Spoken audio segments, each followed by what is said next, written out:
What's going on, everybody? Welcome back to Amateur TV for another video on the second channel for Amateur Hour, and today we're discussing Jalen Rose's comments on what the Raptors would have to offer to get Kevin Durant away from the Brooklyn Nets, and Jalen Rose has no idea what he's talking about, and we're going to get into that in just a second. But be sure, if you do enjoy this video, that you drop a like. Goes a long way to supporting the channel, and make sure you subscribe to Amateur TV.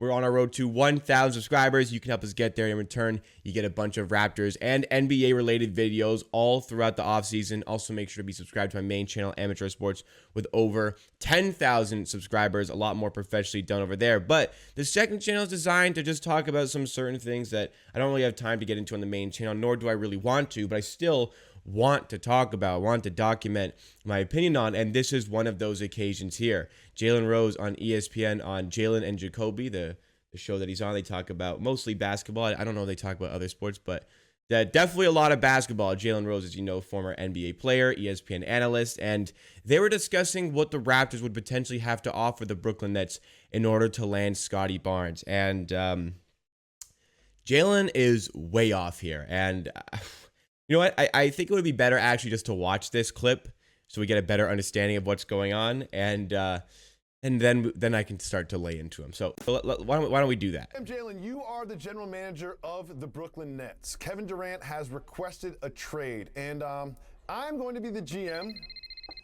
of another team. Oh, Mr. Rose, is that you? You didn't say hello. What up, though? Okay. Oh, it is you. Great. Got that Detroit greeting. Now, Mr. Rose, I know that Kevin Durant requested a trade. It's David Jacoby here he requested a trade. The Toronto Raptors. I have a trade proposal for you that you're going to love, Mr. Rose. You're going to love. Take a look at what I have on the table for you. Are you familiar with Scottie Barnes? Yes. Tons of potential. Scottie Tons Barnes. of potential. So before we really dive in, Raptors would never offer this because it's an overpay. We'll talk about that in just a second. This is an overpay. The Raptors would never offer this. Keep that in mind. Keep that in mind. Love the young fella. And then, Pascal Siakam, all-star, great All-NBA potential. And not just Scottie Barnes and Pascal Siakam. I'm also going to throw in 2 first-round picks for Kevin Durant. What do you say, Jalen? I say good morning. Thank you for calling, David. I say good afternoon. Great talking to you, David. Good night, and tonight, when I text you back, I'll say, I'm not going to be able to do it. No. So let me get this right. You're going to give me Pascal Siakam. Yep. Okay. Who, All NBA, by the way. by the way, is a terrific, undersized 5'4" in the Eastern Conference. That's what.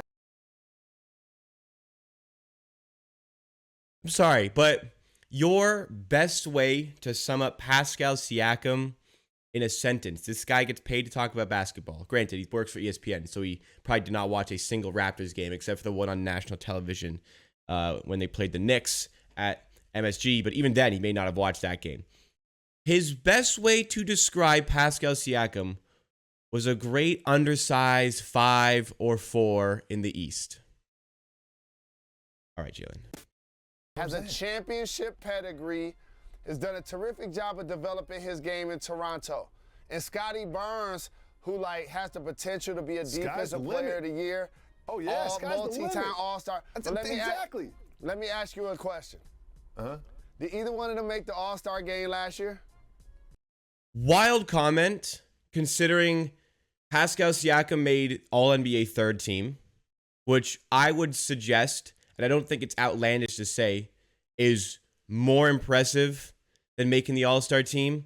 And I think if somebody makes an All-NBA team over an All-Star team, I think we can say at that point that there was a mistake not putting them on the All-Star team. The All-Star team with 12 players per team, All-NBA, 15 players total. I think if you make the All-NBA team, we can all collectively just kind of agree that there was a mistake when you were not included in the All-Star team. I think that's extremely fair for me to say. Also, would like to point out that Jalen Rose may not know Siakam was on the All-NBA third team because his ballot for the All-NBA teams, he had the single worst pick out of everybody who voted for All-NBA. You go back and see who he voted for.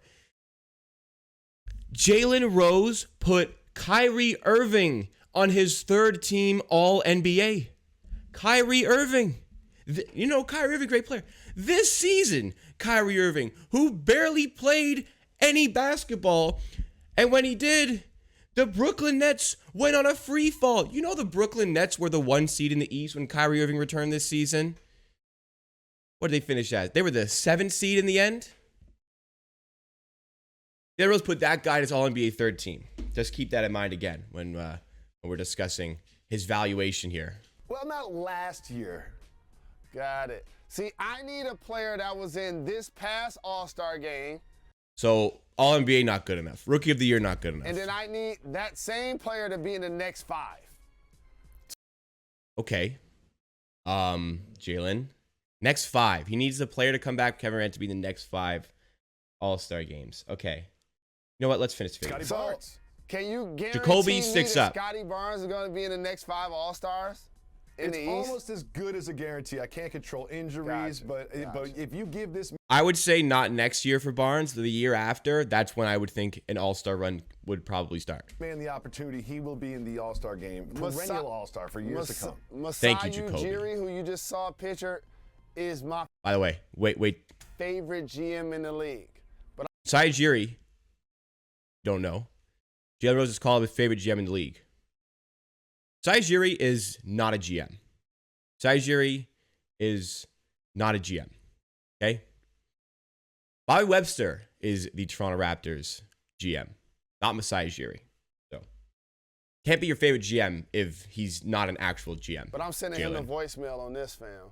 You gotta go to voicemail, dog. You gotta come correct. Call one of your buddies. Call one of your buddies and hit me back. Guess what? Tomorrow. Okay. I've had enough. Wow. Jalen Rose just has absolutely no knowledge of just, I guess, basketball-related matters. Brooklyn would, I think Brooklyn ownership would walk to the Scotiabank Arena if it meant shaking Masai Ujiri's hand on getting Pascal Siakam and Scottie Barnes for the superstar who wants to leave. Okay, let's say it's just Scottie Barnes going in this trade. Just Scottie Barnes, okay? Just Scottie Barnes, those 2 picks. Name one offer any team in the NBA would realistically make that would be equal to that value.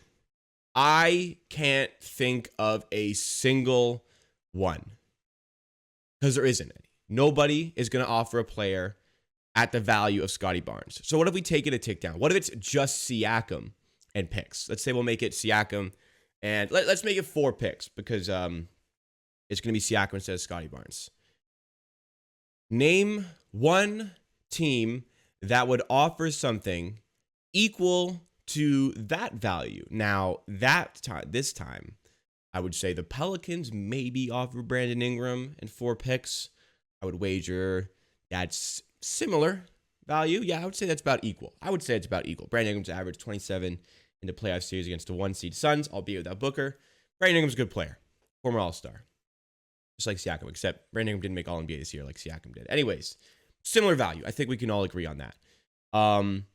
Brooklyn would also consider that trade, by the way. Brooklyn would definitely consider that trade. Brandon Ingram's also younger, so Brooklyn would consider that. I understand that. But other than that, I mean, the Pelicans have shown no interest whatsoever in getting involved in this trade. So they would not offer that. So no team would offer a player of Pascal Siakam's caliber.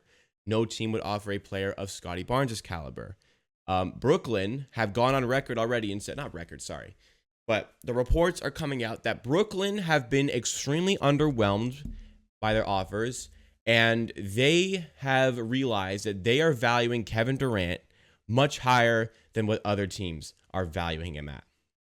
They are not going to get anything close to the level of this offer of Scottie Barnes, Siakam, and 2 first-round picks. They are not going to get that. They are not going to come close to getting that. Jalen Rose wants a player that is going to make an all-star team, wants to have made the all-star team last season and make the next 5 all-star teams. So let's look actually at the NBA all-star rosters from this past all-star game. Let's take a look at how many players could actually fit the criteria of what Jalen Rose is specifying here for a 34-year-old Kevin Durant. Now, I'm not trying to discredit Kevin Durant. I want him really bad. That's a top 5 player in the NBA. But you have to recognize Kevin Durant has to come and play with players. You know, you have to get Kevin Durant, and then you also still need to have good players around him. So let's look. Who fits this caliber? Okay. So I would say, okay, let's go through the Eastern Conference. Let's start with Trae Young. I think it'd be pretty fair to say he could make the next 5. Atlanta wouldn't trade Trae Young because you would need Kevin Durant to play with Trae Young. So they're not going to trade him. That's off the table. DeMar DeRozan won't make the next 5. Joel Embiid, yeah, I would say makes the next 5. But, you know, you need Kevin Durant to play with somebody. And he's not playing with James Harden. Giannis is the single most untouchable player in the NBA. They're not going to trade him. He would fit that criteria. LaMelo Ball, I don't think he makes the next 5. Darius Garland does not make the next 5. James Harden, Brooklyn tried that one. So we're gonna rule him out. Zach LaVine won't make the next 5. Fred VanVleet won't make the next 5. Jimmy Butler, you know, Miami actually could trade Jimmy Butler straight up for Kevin Durant and run it back with the same roster except an improved version, but they're not going to do that. And actually, it may not be the smartest thing to do that. So maybe Jimmy, but no. Miami wouldn't do that because Kevin Durant needs to play with Jimmy Butler. Chris Middleton not going to make the next 5. Jason Tatum probably makes the next 5, but Boston are not trading Jason Tatum. Not happening. Jared Allen not making the next 5. Shouldn't have made this one either because Siakam should have made it. Let's go to the West. Steph Curry. At his age, probably not going to make the next 5, but like I'm not going to completely put it past him to do that. But that's not happening. John Morant, he's going to make the next 5, not happening. Nikola Jokic might make the next 5, probably will make the next 5. Denver's not doing that. LeBron, if he's in the league for 5 more years, he might actually do it, but no, that's not happening. Andrew Wiggins not going to make the next 5, nor should he make this one. Devin Booker might make the next 5. We'll see. Luka Doncic, as untouchable as Giannis. Donovan Mitchell probably makes the next 5, kind of like Devin Booker, but like Utah are in rebuild mode. That trade is not gonna happen. But they could actually get him in like a 3 or 4 team trade involving Kevin Durant. So you know that's actually possible. Well, I'll say that is the first one. I'm like, you know what, this could actually happen. This could work with Donovan Mitchell. DeJounte Murray just got traded. Chris Paul not gonna make the next 5. He's old. Draymond Green not gonna make maybe anymore. Actually, Rudy Gobert might make the next 5. That's not gonna happen. Karl Anthony Towns. You know what? Because they just got Rudy Gobert, it actually wouldn't be bad to trade Karl Anthony Towns to get Kevin Durant. They're not going to do it, but I actually don't think that's a bad idea.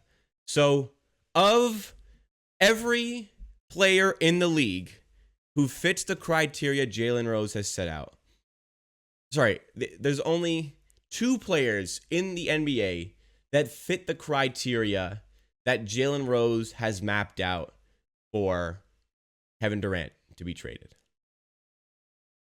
One of them is actually possible. One of them is not going to happen. And the Utah Jazz one would be difficult with Donovan Mitchell to get all those teams involved. But I can see it happening. But what I'm trying to say with this one is either Brooklyn are going to take an offer that when they originally heard about Kevin Durant's trade request, or he came to them with a trade request, they're going to have to take an offer less than what they expected, or they are going to have to keep Kevin Durant for 4 more years. And it sounds like I'm making like a punishment, but he doesn't want to be there. And that situation is already a mess. If you want to prolong that mess and make it worse, go ahead, because the Raptors are going to be fine with or without Kevin Durant. With him would be great. Without him, it'll just take a little bit longer to get to the position where we need to be. Maybe not as wide open of a window as it would be with Kevin Durant, but the Raptors are going to be okay. If the Raptors offered Scottie Barnes and Pascal Siakam the Kevin Durant saga would have been over within 1 hour because the Brooklyn Nets would have gone, okay, this is exactly what we're looking for. We only wanted Scottie Barnes, to be honest, but the fact that you're also giving Pascal Siakam is crazy. So, yeah, we're going to do that. That's exactly what happened. Brooklyn would do that in a second. Like, why would they not do that? Why would they not do that? Crazy. People don't watch the Raptors, and it shows. People just don't watch Toronto Raptors basketball, nor do they care about Toronto Raptors basketball. And you know what? I don't care about some teams in the NBA, but I don't go running my mouth about them without specifying that I'm not, an avid watcher of that team. It's okay to not watch the Raptors. A lot of people don't watch the Raptors, but it's okay to say, granted, I don't watch the Toronto Raptors a ton. I'm not as familiar with their game. Because he called Pascal Siakam a good undersized 5 or 4. Ridiculous way to describe the 2-time All-NBA, NBA champ, most improved player, 1-time All-Star starter. Ridiculous way to describe him. But that's it from this one on Amateur TV. Thanks so much for watching. If you enjoyed, longer one because I had so much to say. But please drop a like if you enjoyed. It goes a long way to supporting the channel. And make sure you're subscribed to this one to help us on the road to 1,000 subscribers. I'll see you again tomorrow for another video on Amateur TV.